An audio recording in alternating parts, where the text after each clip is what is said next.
I kick it off? 1, 2, 3, 4.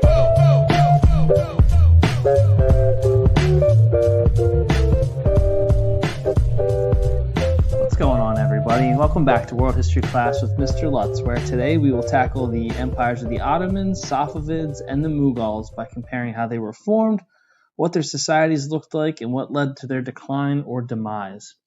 Don't really have much else to say before we get into it, so let's just start right away.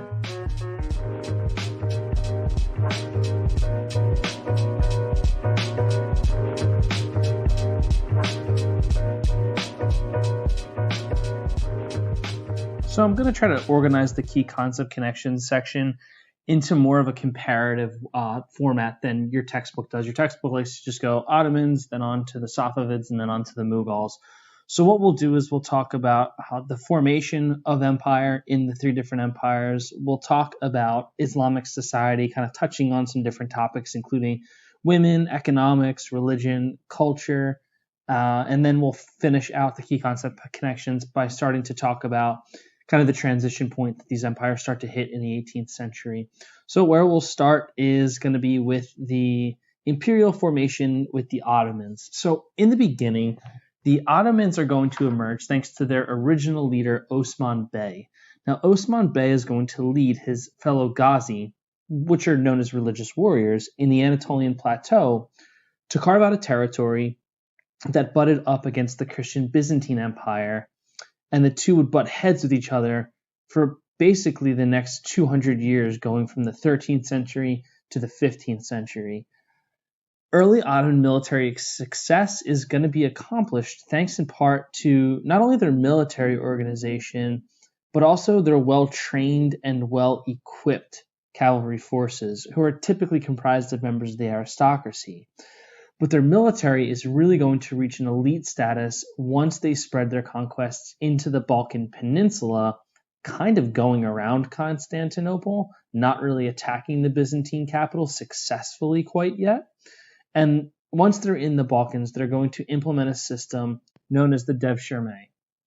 Now, in the Devshirme, non-Muslim children are going to be recruited from the local population in the Balkans, and they're basically going to be enslaved by the Sultan. And these boys are going to be some of the seemingly most capable boys in the area, because what's going to happen is they're going to be converted to Islam, and they're going to be trained in order to serve as government officials, or they're going to serve in an elite guard that was known as the Janissaries. So the Janissaries are known for their dedication and their willingness to incorporate the newest gunpowder weapons to their units, and they're going to start to take primacy in terms of their importance in the military over that aristocratic cavalry that I had briefly mentioned just a few moments ago. So throughout the 14th century, the Ottomans will have expanded throughout the Anatolian Peninsula, and they had moved around the heart of Byzantium and into the Balkans. And by the mid-15th century, they are ready to set their sights on the Byzantine capital of Constantinople. So that conquest of Constantinople by Mehmed the Conqueror in 1453, and that is a big, big date in our world history class, that marks the end of the Byzantine Empire, which if you stop and think about it, we've seen in some type of existence since about the 4th century CE. And so now with 1453, it transitions to this new era in Ottoman society. The Ottomans had laid siege to the city with an army of about 100,000 for several weeks, and what ultimately helps them succeed in breaching those walls of Constantinople was their cannon. So the city of Constantinople is now going to be known as Istanbul, and it is going to serve as the Ottoman capital, and it's soon going to start to transform itself in order to suit the needs of their new owners. Take, for example, the Hagia Sophia, which was that church that had been constructed by Justinian in the 6th century CE. That's now going to be transformed into a mosque. Mehmed the Conqueror is going to establish himself as an absolute ruler of a very strong and centralized state, and he's going to quickly set about expanding into Serbia, Greece, and Albania. And with the Byzantines eliminated, there's really going to be no serious challenges to Ottoman supremacy in the region. Now, the next major ruler that you're going to need to know about the Ottomans after Mehmed the Conqueror is going to be Suleiman the Magnificent, who's also known as Suleiman the Lawgiver. He is going to continue the Ottoman patterns of expansion throughout the 16th century. He'll go on to conquer modern-day Iraq and its former Abbasid capital of Baghdad, and he's going to give the Central Europeans nightmares especially. He'll capture the city of Belgrade, he'll move into the Kingdom of Hungary, snatching the city of modern-day Budapest. So for those of you going on the trip in a little bit of time here, yeah, we're going to be in Ottoman territory soon enough. And he'll ultimately lay siege to the Habsburg city of Vienna for a short period of time, even though he never successfully establishes Ottoman control. And the Ottoman Navy is going to have expanded its power in the Black Sea and the Mediterranean, and they're even going to start competing with the Portuguese in the Red Sea and the Indian Ocean. And so it's interesting because at this time we always associate control of the seas as being solely in the hands of Europeans. But in the 16th century, the Ottomans in the Red Sea are giving Europeans a run for their money. They'll secure the west coast of Yemen. They'll attack Portuguese ships off the west coast of India. So without question, the Ottomans are a serious force to be reckoned with in the 16th century. So we're going to leave the Ottomans on the shelf temporarily because we've kind of established how they become an empire that needs to be considered a major world power during this time period. We're going to shift our focus and turn to the Safavids. So beginning in 1501, that's when the Ottomans are going to be eventually bordered to their east by this newfound Safavid Empire. So this empire is going to be founded by Ismail, who is a Turk who became the first Safavid Shah upon his conquest of the city of Tabriz. And although we have to understand, Ismail is originally a Sufi, it is also going to be Ismail who declares the official religion of the Safavid Empire to not be Sufi Islam or a sect of Sufi Islam.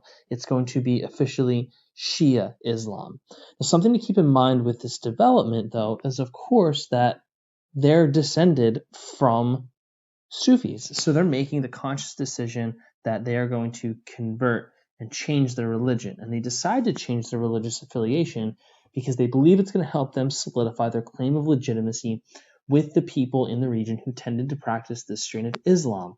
And they're even going to force Sunnis in the region to convert as well.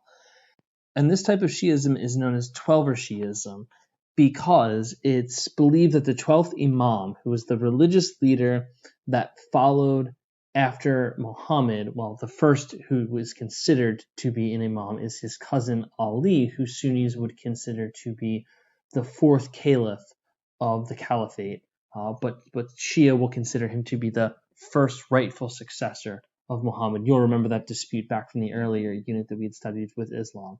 But the 12th Imam, it was believed, had gone into hiding in order to escape persecution. And the Safavids began to circulate this myth that Ismail was in fact that 12th or hidden Imam who had been brought back down by God to lead the people. So as a result, the Ottomans, neighboring the Safavids here, are going to fear the potential effects of the spread of Shiism and the power of the Safavids. So what they're going to do is they are going to invade Safavid territory, and the two are going to engage in fighting at the Battle of Chaldiran in 1514. The difference maker here is going to be Ottoman firepower provided by the Janissary Corps, because it is going to tear in to the elite Safavid cavalry made up of people known as the Kizilbash. Also, your book will refer to them as the Redheads, who had attempted to charge into the lines of fire provided from Ottoman cannon and muskets. And what this does is it wipes out any type of potential success the Safavids could have had in this battle. So Ottoman victory at Chaldiran established them as the predominant power in the region, but the distance of Tabriz from the Ottoman heartlands are going to make complete conquest of the Safavid Empire way too difficult of a concept for the Ottomans.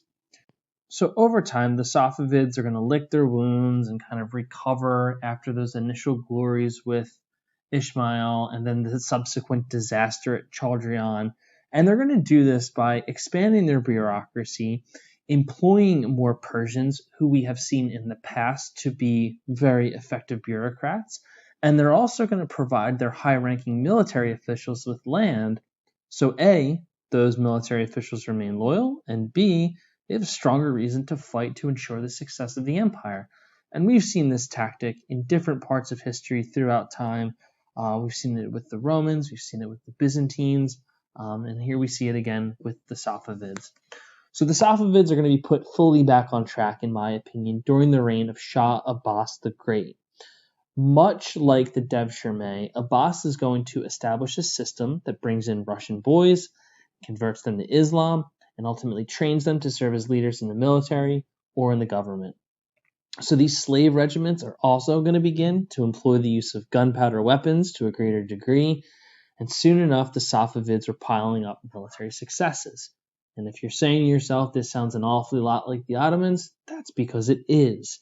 They're going to defeat the Portuguese at Hormuz, which is a strategic squeeze point that's kind of located at the mouth of the Persian Gulf. They're going to fight with the Ottomans in coordination with European militaries, and they're going to expand into Armenia and parts of Mesopotamia as well. So that gets us set up with the Safavids. So finally, in this first part, we'll turn our attention to the Mughals. So in the 1520s, a descendant of Genghis Khan and Tamerlane, who's known as Babur, is going to emerge from Central Asia and move into India, where he begins on a path of conquest, ultimately intending to use the wealth of India as a springboard to establish an empire that would stretch throughout southern and especially Central Asia. Although he's not going to succeed in making this Central Asian empire he had set out to establish, Babur is going to lay the foundations for the Mughal Empire of India that's going to basically remain for the better part of the next 3 centuries. So what separates Babur, though, from the previous people I've mentioned, like Ismail and Osman Bey, is he doesn't fashion himself to be this religious fighter or leader, but he did practice Islam, so that's why he kind of gets lumped in with these other two. And his successors are going to expand their empire and come to control vast swaths of territory inhabited by people who had primarily religiously identified as being Hindu. So his grandson, Akbar, is going to come to be considered one of, if not the most successful emperor of the Mughal Empire, at least in terms of the culture that he kind of sets out to establish, the cultural trends he sets out to establish.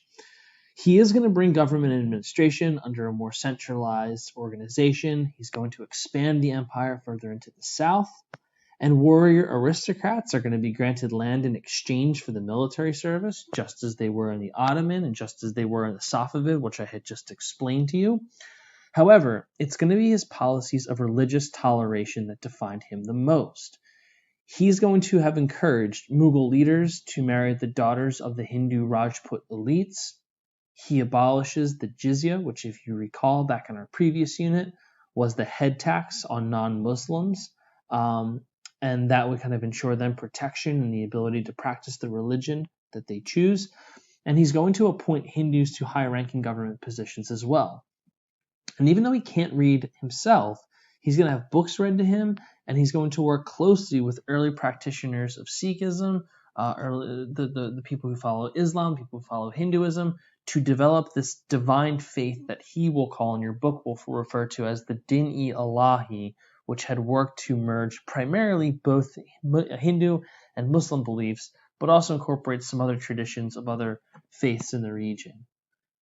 So that kind of gets us set up with all three. We're kind of all out of the gates. We've got to establish these 3 empires. So now let's try to comparatively look at some different aspects of their society during this time. And we'll begin with women. Though not on an official basis, women were going to be involved in politics, serving as mothers, wives, or concubines who helped advise the emperor during their rule. For example, Suleiman the Magnificent of the Ottoman Empire had a concubine who was named Roxolana, who became his wife eventually and helped him make decisions regarding succession, even advising him to kill his eldest son so hers could become his successor. There was one wife of a Safavid Shah who had basically served as the ruler of the empire, and at one point the Mughals as well. The Emperor Jahangir had basically left his wife, Nur Jahan, in charge of the government. So again, although women aren't serving in an official government capacity as being mothers or wives or concubines of the emperor, they kind of have this unofficial advisory role where they can exercise some power.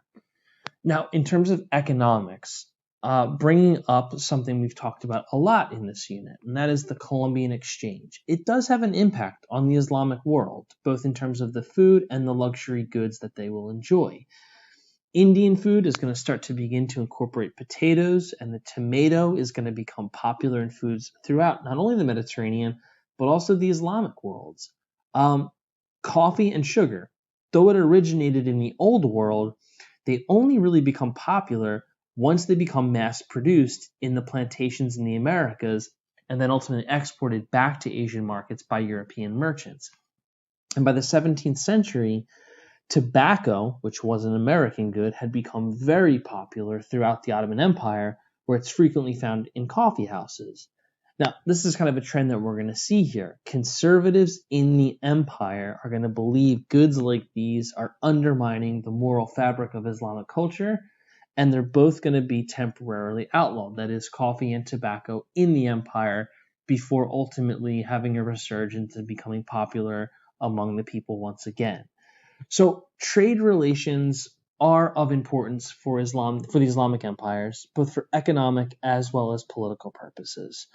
The location of these empires, kind of stretching between Europe and then the far eastern Asia, is going to help bring them into contact with Europeans who desired luxury goods from the region. The Ottomans are going to leverage their importance to form strong ties with the French and English so they can unify in their common opposition to the Spanish, who, if you recall, had been kind of fighting back Islamic influence during this time period, and the Habsburg Empire of Central Europe, who was kind of butting up against the Ottomans down near the Balkans, where the Ottomans are maybe looking to expand beyond their borders. The Safavids are going to build up Isfahan, which is going to become a new capital, as a trade emporium that features silk, carpets, luxury craft goods, and these markets are going to attract the interest of the English and the Dutch and the French, and these nations are going to help build up the Safavid military as well with gunpowder weapons so that they can ultimately expel the Portuguese from their coastlines.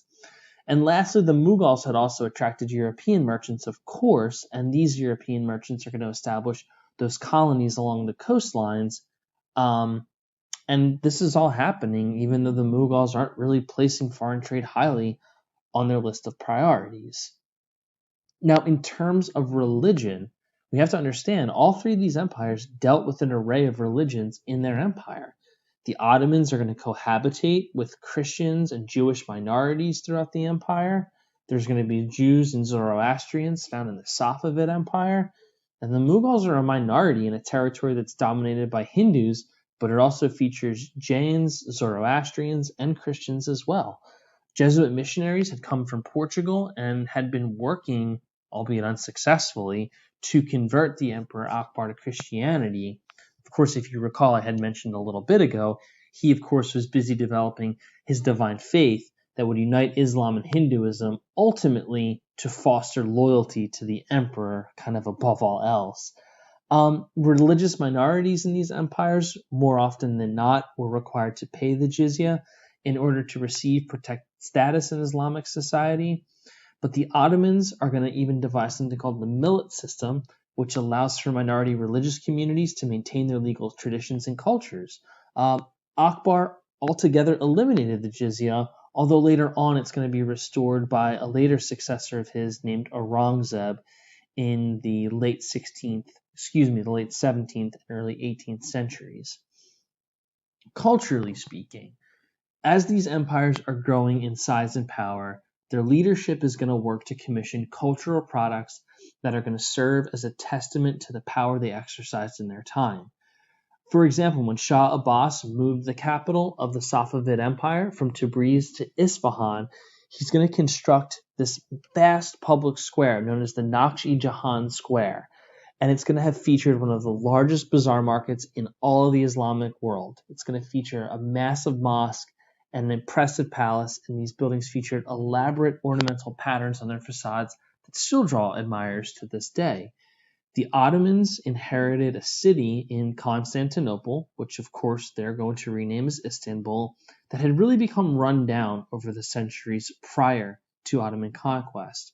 They're going to construct a palace called the Topkapi Palace, and it's going to be constructed to house government affairs It's going to house the Sultan's harem and the living quarters of not only him, but his closest advisors and officials as well. They're going to construct the Suleimani Mosque complex that is considered a marvel of Ottoman architecture and today is revered on a level similar to that of the Hagia Sophia. And the Mughals, they're going to have moved capitals early on in a way that's really similar to their ancestors of the steppe. And Akbar is going to establish a capital at a place called Fatehpur Sikri. And he's going to construct this capital city. It'll have government complexes, royal quarters, audience halls, and palaces where he's going to engage in his passionate discussions with his experts on arts and on religion. And most of all, though, it's going to be during the reign of Mughal Emperor Shah Jahan when the Taj Mahal was constructed as an elaborate tomb complex dedicated to his wife known as Mumtaz Mahal. The construction of this project is considered to be a masterpiece in terms of its blending of styles ranging from South Asia to Central Asia and the Middle East. And it's going to have taken 20,000 workers 18 years to construct this palace that is known the world over today. Finally, in this key concept connection section, we'll look at these empires as they start to enter what we'll deem to be this transitional phase. As the 18th century hit, 3 Islamic empires are beginning to decline at a minimum. In fact, though, you have to understand, by 1722, the Safavids had collapsed altogether, the Mughals were losing grip on power due to European expansion, and the Ottomans had begun to lose territories on its fringes. So the question is really, what happened? What's going on throughout these 3 empires? Politically speaking, all 3 empires had fallen victim to incompetent rulers at different stretches of time, and the problems that also are going to stem over the infighting that is going to emerge over succession to the throne, because all 3 of these empires will not have a clear plan for succession established. In the Ottoman Empire, this infighting is going to result in princes living a life of seclusion within Topkapi Palace, and thus they're going to develop very little in the way of their social, let alone their political skills. A period of mostly incompetent rule had led to authority weakening in the countryside, and it's going to lead to revolts and general discontent throughout the Ottoman Empire. And in the Safavid Empire, political leaders had worked to ensure that Shah Abbas's grandson would succeed him, not because he was an especially capable ruler, but because these top political leaders viewed this grandson as being weak and easy to manipulate for their own selfish interests. Economically speaking, when conquest is happening for these Islamic empires, that of course means new sources of money are going to be flowing into the treasuries and they can finance massive militaries, complex bureaucracies, all that kind of good stuff. But all 3 of these empires, of course, over time are going to slow in terms of their growth. And not only that, they're going to have fought lengthy and exhaustive battles that cost them a fortune. The Ottomans not only fighting against the Habsburgs in Central Europe, but fighting with the Safavids as well, and the Mughals fighting with Hindu kingdoms to their south. And these governments are going to resort to raising taxes or even kind of becoming corrupt and taking bribes to bring in some type of revenue. And one thing that they're not going to do, though, is to seek to expand commercial contacts beyond allowing foreign merchants into their empires. These empires never actively sought to expand their trade networks beyond the nations that just come to them. And in an era that's dominated by global trade, this decision to not actively pursue trade expansion is not only costly, it's really short-sighted. And this slow economic growth is not going to help, especially in terms of weapons manufacturing, when you see Europe just rapidly excelling and developing new weapons technology, and these these Islamic empires are just not going to be able to keep pace. And finally, religiously and culturally, we kind of see a general intolerance or even like an arrogance, maybe a way to phrase it. So you have religious conservatives in the empires that are going to often be against reforms or sharing powers with any individuals or groups that are seemingly potentially going to chip away at any authority that they had.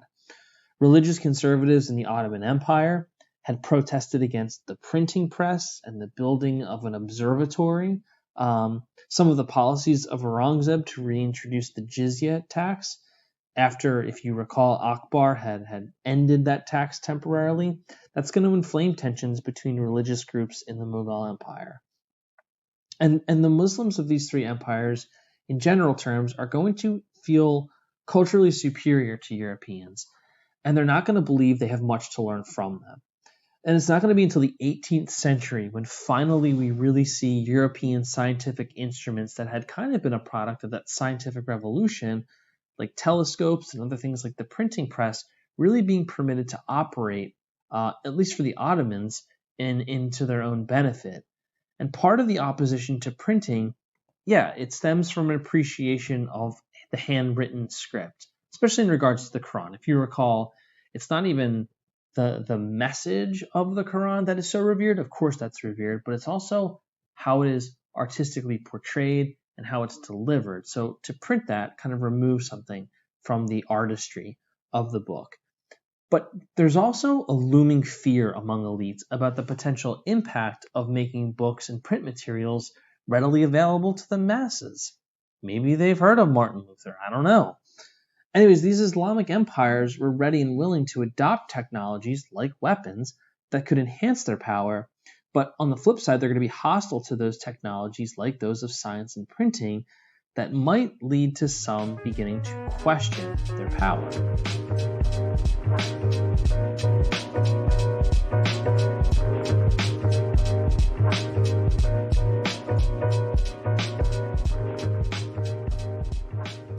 So with the zooming in feature today, I really do actually want to zoom in on one quote by your book that states, quote, "Though not the cruel bigot he's often portrayed as, Aurangzeb was not the man to restore the dynasty's declining fortunes." End quote. So this quote, obviously pertaining to Aurangzeb at kind of nearing the end of the Mughal Empire, is fair and quietly introduces a significant historical contention that exists in world history today, and that is the legacy of Aurangzeb's rule. So there's a Rutgers University professor and historian named Audrey Truschke, and she's written a book called Aurangzeb, the Man and the Myth. And she addresses some historical misconceptions about Aurangzeb's rule, and I'd like to kind of summarize a few of her points because I think they really get to the heart of why the story of the past will always matter in the present. So I'm going to be kind of talking more specifically about an article she wrote for a magazine called Eon Magazine, and I'll provide a link in the episode description if you're interested in reading the article. It's definitely worth checking out. So the first misconception that she deals with is that Aurangzeb is often seen as being brutal because he imprisons his father, Shah Jahan, and he executes two of his three brothers in order to take the throne. So Truschke argues that this may seem harsh in our own view, but considering this within its own historical context allows one to realize that struggles for succession were not uncommon during this time period. She even goes on to suggest that other historians have suggested infighting was in fact a good thing because it allowed for the most capable of governing to take power, considering the fact they would need to forge alliances and kind of compromise in order to form coalitions that could cement their rule in Islamic society in India during the Mughal Empire. She also believes that Aurangzeb came to power with the skills of leadership and experience to help him govern. She emphasizes, quote, "Above all else, Aurangzeb wanted to enlarge Mughal domains, and his expansion aims limited his other goals, especially his pursuit of justice.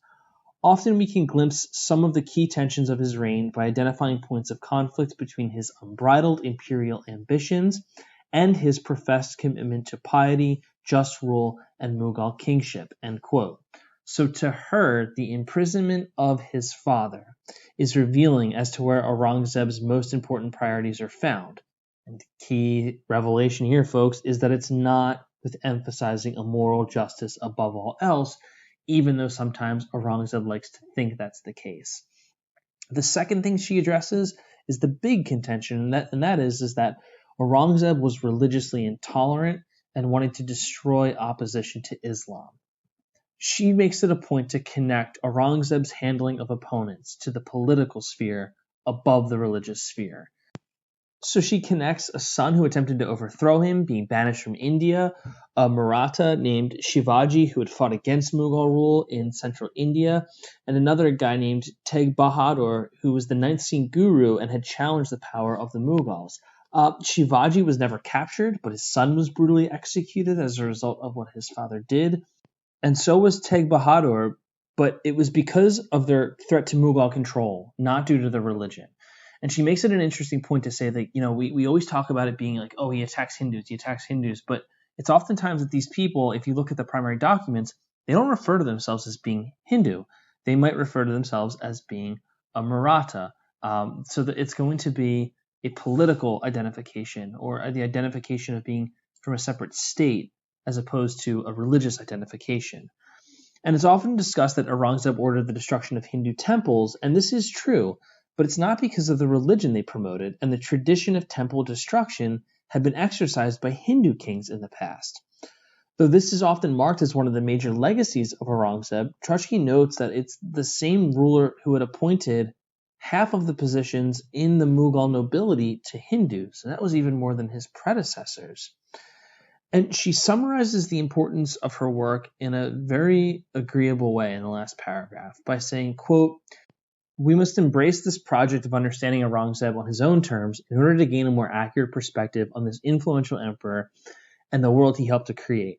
Studying Aurangzeb also helps to challenge modern ignorance and hate by presenting us with a complicated man that we cannot explain by simple reference to modern categories and biases.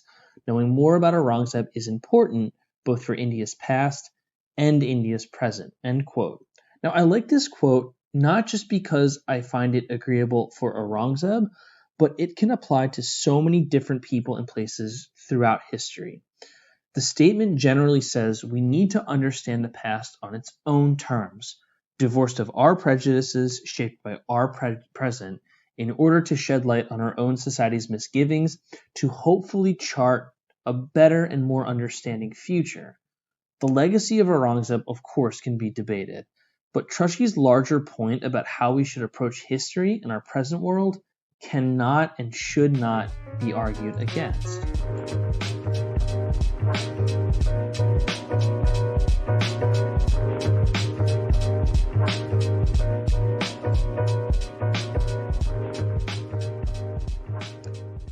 So for the explainer, I have trouble with how your textbook is organized for the chapter. I kind of mentioned at the beginning, I'm going to say it again here. I'm going to recommend that you create notes in the form of spice themes or something along the lines of what I've tried to outline in this podcast, talking about their creating of an empire, what their society looks like in terms of how it deals with women, how it views itself religiously, what the economics are like, things like that. And also to take notes comparatively, not only between these three places, but also when you can, think about how they compare to the Spanish, the Portuguese, these other major empires of this time, because it's going to help you to develop a broader global understanding of the time period while, of course, ultimately helping you to review. And also be sure you're reviewing the key concepts as well that I've listed at the top of the blog post and physically jotting down the ways this episode has addressed them, because I think this helps you to keep track of what you've learned here in relation to the key concepts.